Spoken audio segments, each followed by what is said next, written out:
नमस्कार, तेजस्विनी में आप सभी का स्वागत है। घर, समाज या देश को बदलने के लिए कहीं जाने की जरूरत नहीं पड़ती, शुरुआत कहीं अपने आप से करनी पड़ती है। और ऐसा ही कुछ किया हमारी आज की तेजस्विनी ने, जिन्होंने ग्रामीण महिलाओं को बैंकिंग से जोड़ा आज से 20 बरस पहले और मनदेशी बैंक की स्थापना की। ये एक ऐसा बैंक था और है जो कि ग्रामीण महिलाओं द्वारा ही चलाया जाता है और उन्हीं के लिए है। जानी मानी सामाजिक कार्यकर्ता हमारी आज की तेजस्विनी चेतना गाला सिन्हा। शहरी जिंदगी की सुख सुविधाएं छोड़कर गांव में घर बसाकर गांव और देहात के लोगों और महिलाओं के सशक्तिकरण के लिए समर्पित हो गई चेतना सिन्हा। जेपी आंदोलन ने उन्हें इस कदर प्रभावित किया कि उन्होंने फिर कभी पीछे मुड़कर नहीं देखा। अर्थशास्त्र की प्रोफेसर रही चेतना सिन्हा ने इन्हीं ग्रामीण महिलाओं के कल्याण की खातिर अपनी नौकरी छोड़ी और महाराष्ट्र के छोटे से गांव महसवाड़ को अपनी कर्मभूमि बना लिया। जब उन्होंने देखा कि गांव की महिलाओं को अपनी छोटी छोटी बचत जमा करने के लिए कोई बैंक उनका अकाउंट नहीं खोलता, तो उन्होंने सहकारी बैंक खोलने की ठानी। मुश्किलों को दरकिनार करते हुए 1997 में भारत के पहले महिला सहकारी बैंक मनदेशी बैंक की स्थापना की। आज इस बैंक की महाराष्ट्र में 7 शाखाएं हैं और वर्किंग कैपिटल 150 करोड़ रुपए है। आज ये बैंक गांव की गरीब महिलाओं को पूंजी और वित्तीय सहायता प्रदान कर रहा है। आज उनकी मान फाउंडेशन के अंतर्गत महिलाओं को स्वावलंबी बनाने के लिए देश का पहला चलता फिरता बिजनेस स्कूल, महिलाओं द्वारा संचालित सामुदायिक रेडियो का भी प्रसारण होता है। नारी शक्ति पुरस्कार से सम्मानित चेतना सिन्हा ने ये साबित किया है कि वो एक चेंज मेकर हैं। ग्रामीण भारत में लोक कल्याण की भावना से काम करने वाली और महिलाओं को उद्यमिता के गुर सिखाकर स्वावलंबी बनाने वाली चेतना सिन्हा हैं हमारी आज की तेजस्विनी। तो आइए मुलाकात करते हैं एक जानी मानी सोशल एक्टिविस्ट चेतना गाला सिन्हा से। बहुत बहुत स्वागत है आपका तेजस्विनी में और बहुत बहुत आपको बधाई। आपको इस बार नारी शक्ति पुरस्कार से भी सम्मानित किया गया है आपके कार्यों के लिए। Thank you. चेतना जी, ग्रामीण महिलाओं को बैंकिंग से आपने जोड़ा और 20 साल हो गए इस बात को। ये बताइए कि आप तो मुंबई में पली बड़ी थी, आपने गांव की दिशा पहले तो कैसे पकड़ ली, ये बताइए। तो मेरा तो जन्म मेरी परवरिश सब मुंबई में हुई जी। और पढ़ाई भी मुंबई में। लेकिन मैं जब कॉलेज में थी तब मुंबई के अंदर विद्यार्थियों की संगठना थी। अच्छा। और इसमें मतलब जयप्रकाश नारायण जो गांधीयन जाने माने गांधीयन नेता, जनता सरकार के आने के बाद भी उन्होंने कहा कि सिर्फ सत्ता बदलने से कुछ नहीं होगा, गांव-गांव में बदलाव आना चाहिए। अच्छा। और उन्होंने विद्यार्थियों की संगठना शुरू की, संघर्ष वाहिनी, छात्र युवा संघर्ष वाहिनी, जिससे मैं कॉलेज में थी तो मैं उससे जुड़ गई।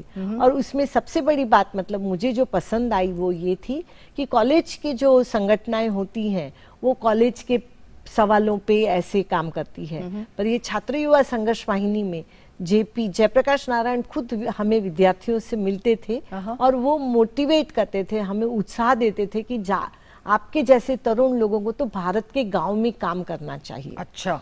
और इससे मैं प्रेरित होके मैंने ये संगठना संघर्ष वाहिनी से मैं जुड़ गई और उसमें काम करना शुरू किया। अच्छा। शुरू में तो हम लोग मुंबई में ही झुग्गी झोपड़ियों में काम करते थे। मुंबई में झुग्गी झोपड़ियों के भी अलग सवाल हैं कि उनको रहने की व्यवस्था, उनकी पानी के, उनके बच्चों की स्कूल के, तो ये सब में काम करते थे। लेकिन साथ ही में ये सिर्फ मुंबई में नहीं थी, पूरे देश में थी और हर जगह गाँव में काम चलता था संघर्ष वाहिनी का। तो इसीलिए फिर हम लोग सब गाँव में भी जाते थे। अच्छा। और करीबन 1981 से यानी 1981 से 84 तक मैं काफी बार बिहार भी गई। अच्छा। पटना में, क्योंकि वहाँ तो भूमि आंदोलन चल रहा था और एक बड़ा नारा था कि जो जमीन को जोते बोए वो जमीन का मालिक हुए। तो उससे आंदोलन से जुड़ने से एक अलग मतलब उस समय नहीं तो समझ नहीं रहती है, यानी पूरे देश की समझ, गांव की समझ, क्या सवाल है, ये कितना भी आप किताबों में पढ़ो तो नहीं पता। सही बात है। तो फिर उसके बाद आपने शादी कर ली और शादी भी की, तो एक किसान से शादी की। तो हुआ ये कि मैं जब आंदोलन से जुड़ी और गांव में भी काफी जाती थी, तो महाराष्ट्र में ही सतारा जिले में विजय सिन्हा जो गांव के वहीं के हैं और वो उनका नाम विजय सिंह, तो वो गांव में वहाँ के जो मजदूरों को संगठित करते थे और उनका आंदोलन चलाते थे। और उनके आंदोलन का ये था कि ये पूरा अकाली इलाका है, सतारा का कुछ इलाका जो काफी बारिश होती है, लेकिन कुछ जहाँ मांड मसवट जहाँ है ये पूरा सूखा इलाका है। अच्छा। तो उस सूखे इलाके में बहुत बार ये होता था कि मजदूरी के लिए भी काम नहीं रहता था, तो वो सब मजदूरों को संगठित करता था और उनमें काम चलता था। और बहुत बार ये जो सूखा इलाका होने की वजह से वहाँ के जो पुरुष थे वो शहरों में काम के लिए स्थलांतर करते थे, तो उनको काफी सारी महिलाएं ही घर चलाती थी। अच्छा। और इसलिए उनको हमेशा महिला कार्यकर्ता लगती थी, एक्टिविस्ट, कि जो जाके महिलाओं से बात करे। तो वो संघर्ष वाहिनी में हमेशा मुंबई में आके कहते थे कि जो महिलाएं हैं उनको आप गांव में मीटिंग के वक्त भेजिए। अच्छा। तो होता ये था कि हम लोग जो भी हैं, और उसमें मैं काफी थोड़ी एक्टिव थी और मुझे मेरा थोड़ा स्वभाव भी एडवेंचरस था। अच्छा। तो गांव में जाना है कहाँ भी तो बस में बैठ के चलो चलते हैं। तो इस तरीके से मैंने जाना तो शुरू मतलब किया। आपने फिर जाना शुरू किया और गांव में ही अपना घर बसा लिया।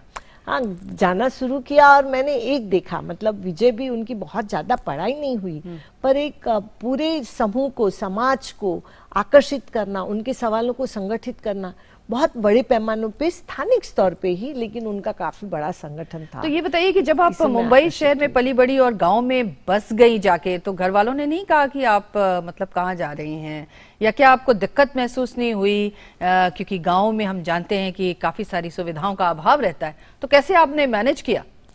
तो सबसे तो पहले जब मैं आंदोलन से जुड़ी तभी मतलब घर में एक था कि मेरे पिताजी, हम लोग 4 बहनें और 2 भाई, और मैं तीसरी बहन थी। तो एक तरीके से ऐसे मतलब तीसरी भी लड़की थी, इस तरीके से घर में था। तब से मेरे पिताजी ने तय किया था कि नहीं, मुझे कभी ये महसूस नहीं होने देना चाहिए। और इसलिए पढ़ाई के लिए हमेशा प्रवृत्त करते थे।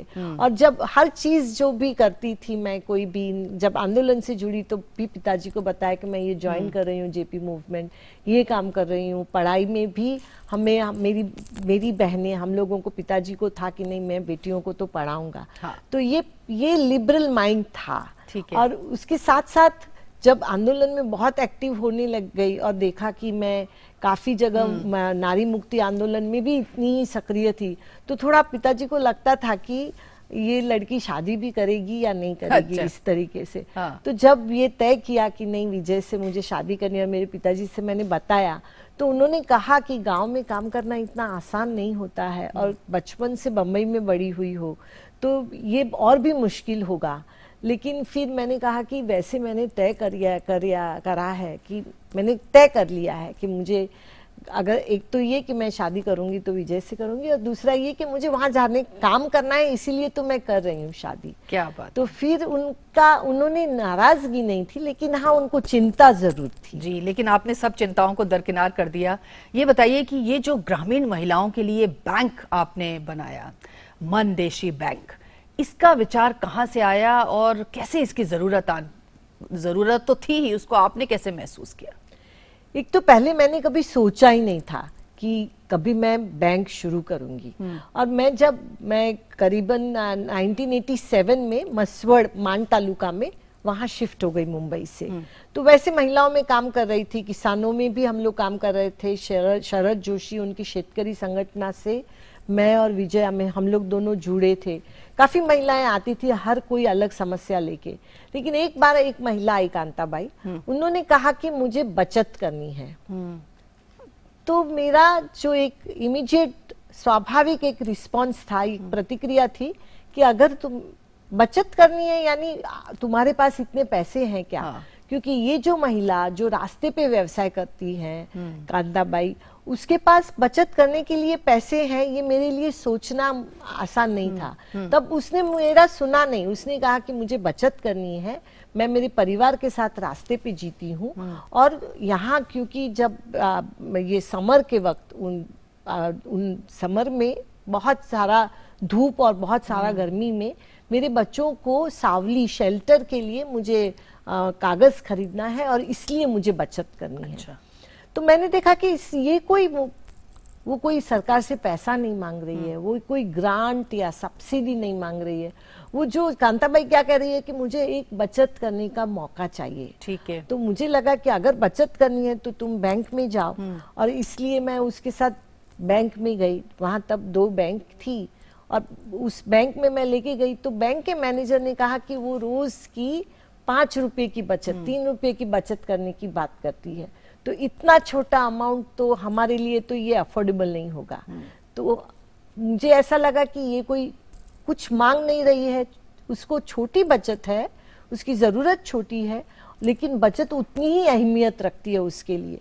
तो क्यों नहीं, अगर इन महिलाओं का अगर बैंकों में अकाउंट नहीं खुलता है तो क्यों नहीं हम लोग अपना महिलाओं के लिए बैंक खोलें। और मैंने ठान ली कि चलो बैंक शुरू करनी है। जी, लेकिन पहली बार में शायद थोड़ा संघर्ष करना पड़ा, लेकिन दूसरी बार आरबीआई से आपने इसे करवा लिया और ये एक पूरा का पूरा बैंक बन गया।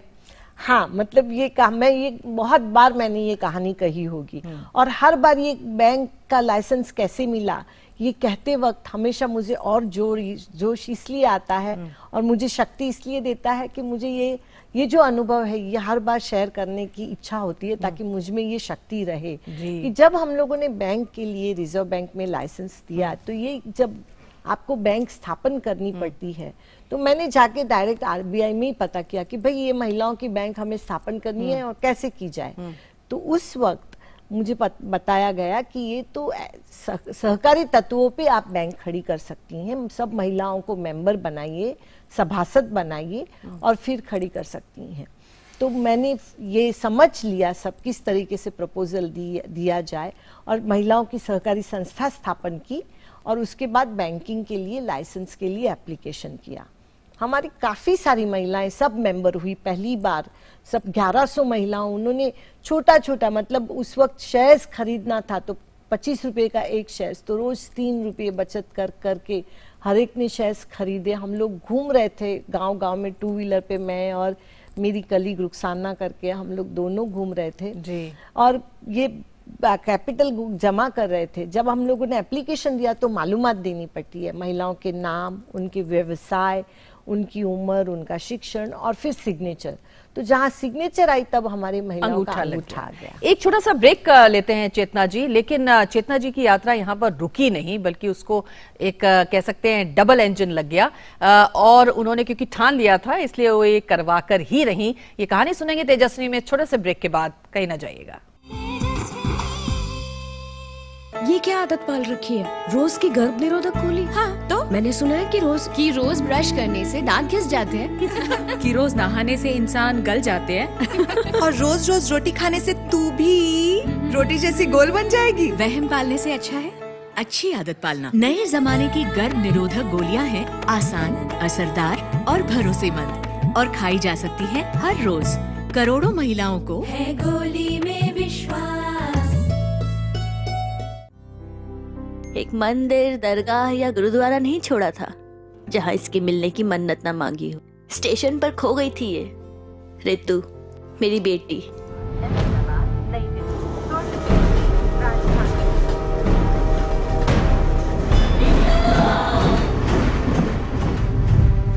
और देखो ना, ये मिली भी तो कैसे, इन उंगलियों के निशान से। आधार कार्ड बनवाया था इसका, तब काम आया, नहीं तो पता नहीं। आप भी अपने बच्चों का आधार कार्ड बनवा लेना प्लीज। सुना, वो आधार में बच्चों की फिंगरप्रिंट लेते हैं ना, उससे कोई भी खोए हुए बच्चे को अपने घर तक पहुंचा सकता है। कई बच्चों को अपने परिवार से मिलाया है आधार ने। ये तो मैंने सोचा ही नहीं था। तो अब सोच लो। पूरे देश में कहीं भी हो, आधार से ही तो छोटे बड़े सबको मिली है एक सी पहचान। तो पेरेंट्स, आधार अपना लो, फायदे में रहोगे।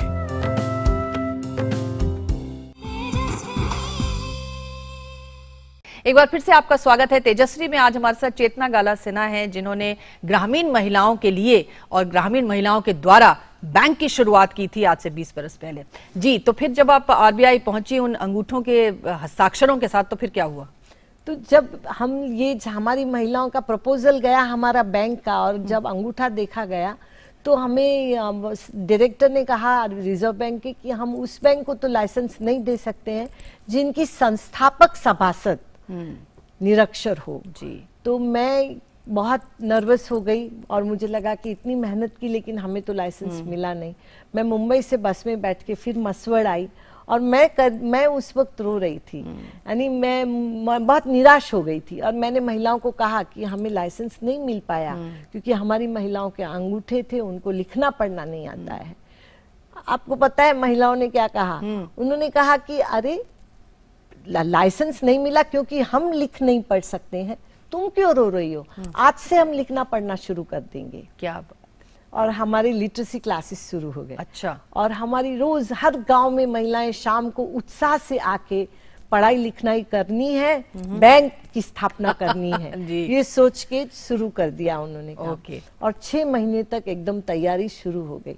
उसके बाद फिर हमने सोचा कि अब फिर से वापस अप्लाई करेंगे। लेकिन इस बार फिर मैंने सोचा मैं अकेली नहीं जाऊंगी क्योंकि मुझे थोड़ा आत्मविश्वास भी कम था और मैंने देखा कि हमारी औरतों को बहुत आत्मविश्वास था।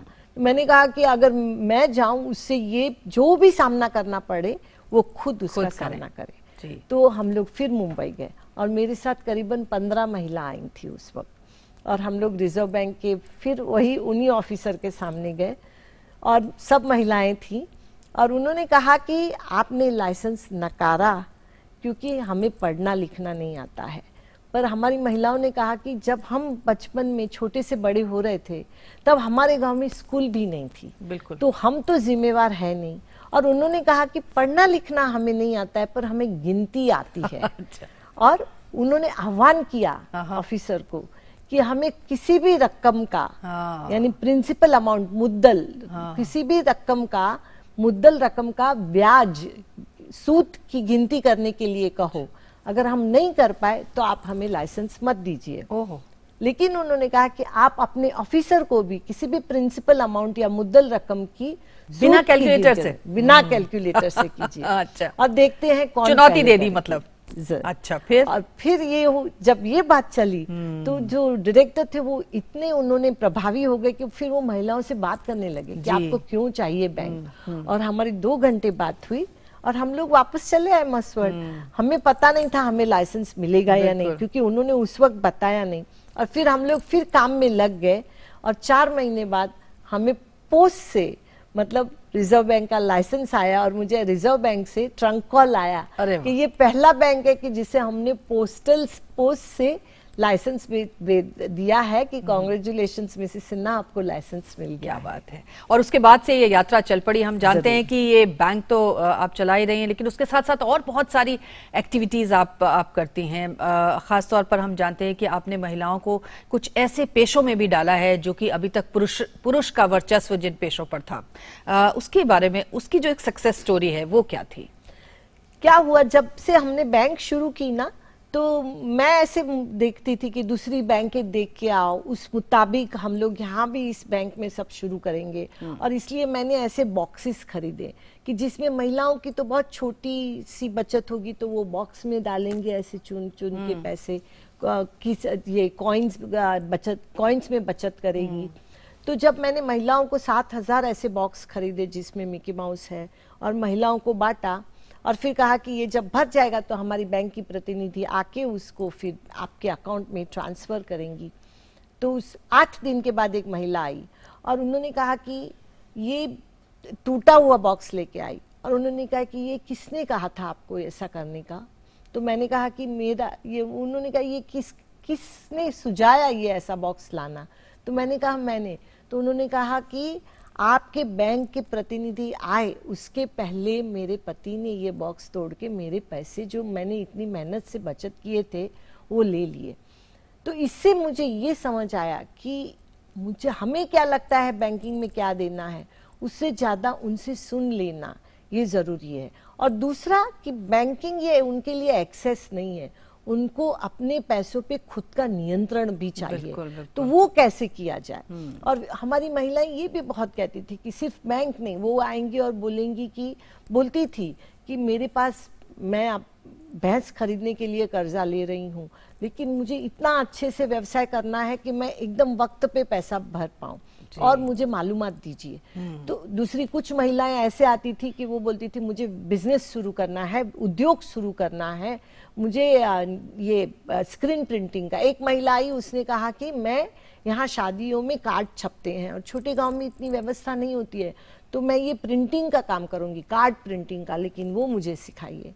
तो मैंने देखा कि वो सिर्फ बैंक को ऐसे नहीं देख रही है कि सिर्फ वो मुझे पैसे डालने और निकालने की व्यवस्था, लेकिन उद्योग भी हमें पता होने चाहिए तब, और बैंक तो ये कर नहीं सकती है। तो फिर हमने तय किया कि ये ग्रामीण महिलाओं के लिए इन ग्रामीण महिलाओं के लिए बिजनेस स्कूल शुरू किया जाए, और हमने मानदेशी उद्योगिनी, देश की पहली बिजनेस स्कूल जो ग्रामीण महिलाओं के लिए शुरू की। मतलब जो ग्रामीण महिलाओं को ग्रामीण जो उनका अपना तौर तरीका है उस अंदाज में बिजनेस के गुर सिखाए। हम जानते हैं कि आपने काफी सारी उद्यमशीलता के साथ साथ स्पोर्ट्स में भी महिलाओं को आपने प्रशिक्षण दे रही हैं, और वो तमाम लड़कियां काफी सारे इंटरनेशनल इवेंट्स में भी पार्टिसिपेट कर रही हैं।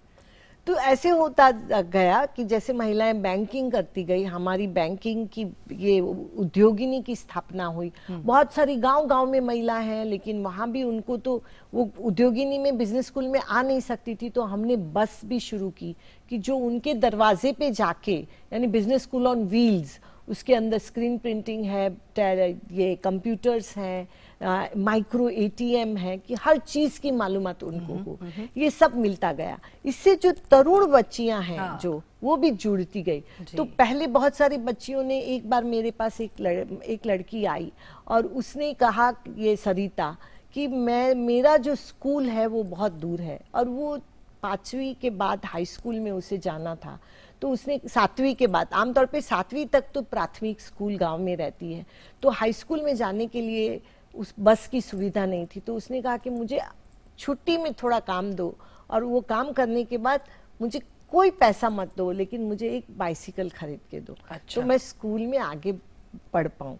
मुझे लगा कि उसको पता है कि उसको हाई स्कूल में रहने के लिए उसको अगर बस नहीं मिलेगी तो वो साइकिल से जा सकती है, और उसको आगे बढ़ना है। और तो हमने ये साइकिल का प्रोग्राम बच्चियों के लिए शुरू किया ताकि वो हाई स्कूल में रह सके। लेकिन हमने देखा कि उससे, और गांव में भी जो भेड़ बकरी चराने वाले जो घर हैं, उनके बच्चों में भी पैरों में ताकत बहुत रहती है, और स्कूल में भी जब इतनी दूर से ये लोग या तो पैदल चल के जाते हैं, साइकिल से जाते हैं, तो मैं देख रही थी कि वो लोग स्पोर्ट्स में काफी आगे बढ़ रहे हैं। तो फिर हमने सोचा कि बच्चों के लिए स्पोर्ट्स की सुविधा होनी चाहिए।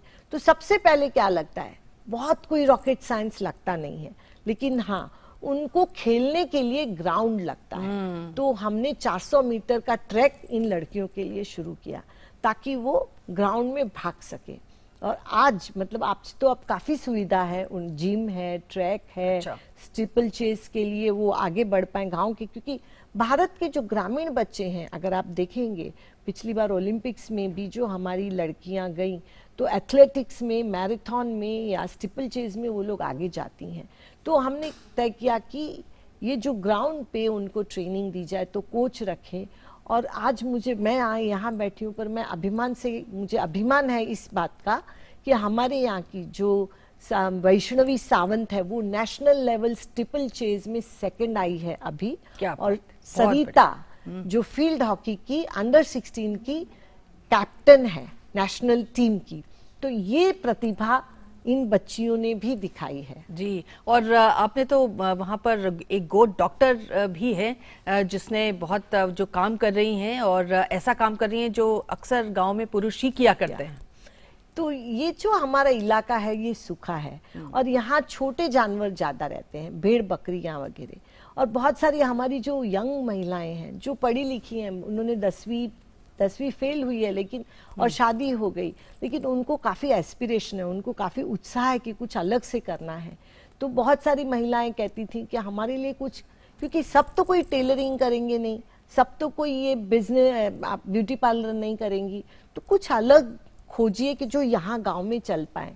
तो हमने देखा कि ऐसी बहुत सारी यंग लड़कियां हैं कि जो पैरावेट्स बनना चाहती हैं, यानी उनको मालूम है कि जानवरों को बीमारी होती है तो क्या करना है। तो हमने स्पेशली कस्टमाइज किया इन महिलाओं के लिए, कोर्स डिजाइन किया कि जो पशु सखी बन पाए। तो वो पशुओं को वैक्सीन, इंसेमिनेशन जो देना पड़ता है, तो गांव में सब जगह मिलता नहीं है और बहुत दूर जाना पड़ता है औरतों को भी अपने जानवर लेके जाने के लिए। तो फिर ये हमने स्पेशल प्रोग्राम किया जिसको हमारी महिलाओं को गोट डॉक्टर कहते हैं, और वो 2 व्हीलर पे जाके नाइट्रोजन बॉक्स लेके वैक्सीनेशन, इंसेमिनेशन करती हैं और गांव-गांव जाती हैं। और हम चाहते हैं कि कुछ स्टॉक एक्सचेंज में भी आप जाना चाहते हैं अपने इसको पूरे के पूरे ऑर्गेनाइजेशन को लेकर। ये बताइए चलते चलते कि काम आपने इतना सारा किया है, लेकिन भविष्य में अभी कहाँ पहुंचने की इच्छा और बाकी है? तो ये हुआ कि 2018 के दावोस में जो वर्ल्ड इकोनॉमिक फोरम भरता है और उसमें मैं को चेयर थी, तो उसके वक्त मैंने हमारी गांव की महिलाओं से बात की और उनसे कहा कि हमारी तो बैंक खड़ी है और उसके लिए तो किसी की मदद नहीं हुई। महिलाओं ने अपने से ये बैंक को इतनी बड़ी की कि आज 150 करोड़ के ऊपर उसका कैपिटल है। तो मैं उन महिलाओं को कह रही थी कि ये तो है, लेकिन मैं इतने बड़े प्लेटफॉर्म पे जा रही हूँ तो मैं क्या कहूँ। तो उन्होंने कहा कि ये जो बैंक है इसमें तो हमने अपना डिविडेंड भी उसके अंदर डाला है, बाहर से किसी की मदद नहीं ली और खड़ी की है, लेकिन ये तो हमारे इलाकों में है। पूरे देश को ऐसा कितनी ज़रूरत है, कितनी महिलाओं को ज़रूरत है, तो हमें अब देश के बारे में सोचना चाहिए। तो फिर मुझे लगा कि ठीक है, तो सबसे यह है कि क्यों नहीं ऐसा महिलाओं के लिए फंड खड़ा किया जाए जिसे हम स्टॉक एक्सचेंज बोर्ड में रजिस्टर करें। क्या होता है कि बहुत सारी बातें होती है स्टार्टअप की, छोटे बिजनेस की, लेकिन जब महिलाओं को वर्किंग कैपिटल जो पूंजी लगती है तो बहुत बार पैसा नहीं मिलता है। जहाँ बैंक है वहाँ तो हम करते हैं, तो बाहर भी किया जाए। तो फिर हमने तय किया कि ये फंड हम सेबी में, स्टॉक एक्सचेंज बोर्ड में रजिस्टर करें। और हमारी महिलाएं बहुत अभिमान से कह रही थी कि हमारी ग्रामीण महिला की ये पहली बैंक है, क्यों नहीं ये ग्रामीण महिलाओं के उद्योजक बनने का ये फंड हम रजिस्टर करें। तो हमने ये सेबी में रजिस्टर करने का सोचा है जी। और हमें उम्मीद है कि आप इसी तरह से और प्रोजेक्ट्स पे काम करती रहेंगी ग्रामीण महिलाओं के लिए और उनको सशक्त करेंगी। बहुत बहुत शुक्रिया चेतना जी हमसे बात करने के लिए और तेजस्विनी में आने के लिए आपका शुक्रिया। थैंक यू, नमस्कार। तो ये थी चेतना गाला सिन्हा, जिन्होंने ग्रामीण महिलाओं को सशक्त करने का पीड़ा उठाया और लगातार इस काम में जुटी हुई हैं। अगले हफ्ते एक और ऐसी तेजस्विनी से आपकी मुलाकात कराएंगे। तब तक के लिए इजाजत दीजिए, नमस्कार।